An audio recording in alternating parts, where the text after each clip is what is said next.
중국의 홍콩 국가보안법 제정 추진에 트럼프 미국 대통령이 홍콩의 특혜국 지위 박탈로 홍콩의 위상이 갈수록 흔들리고 있습니다.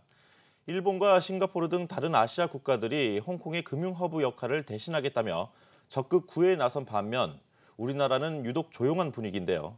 금융 허브로서 한국판 홍콩은 불가능한 얘기일까요? 앵커 리포트입니다.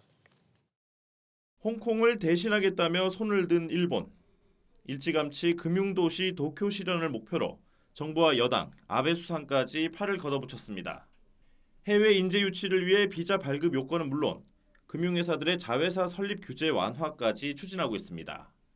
반면 신남방, 신북방 경제 외교를 부르짖던 우리 정부. 정작 아시아 금융 허브와 관련해선 잠잠합니다.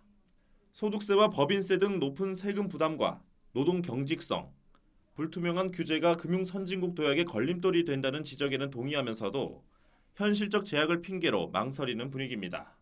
거시경제 운영 측면에서 볼 때 금융 허브만을 위해서 세제와 고용제도 등의 개편을 하는 데는 분명히 한계가 있을 것입니다. 불과 5년 전만 해도 6위 수준이었던 우리나라 금융 경쟁력은 현 정부 들어 30위권을 맴돌고 있습니다.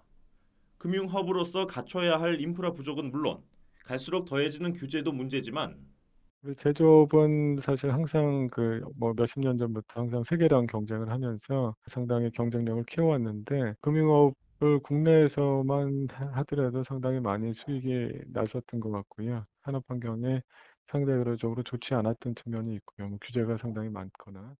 가장 큰 걸림돌은 금융을 산업으로 인정하지 않으려는 시각입니다.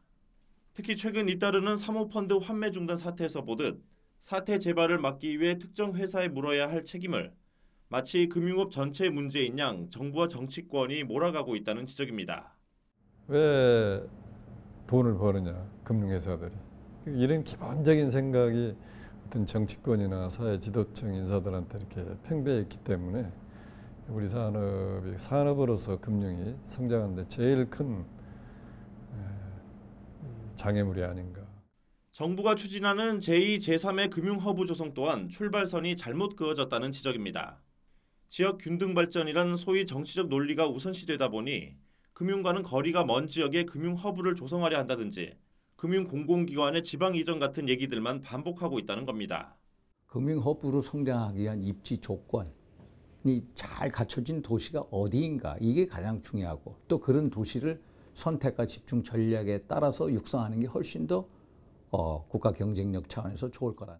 급속한 고령화에 제로금리 시대를 맞으면서 갈수록 중요성이 부각되고 있는 금융산업. 금융을 산업으로 키우려는 의지와 동시에 금융허브로서 홍콩이 가진 이점들을 시급히 받아들이지 않는 한 금융 선진국에 대한 꿈은 그저 남의 얘기가 될 뿐이라는 목소리입니다. 한국경제TV 임원식입니다.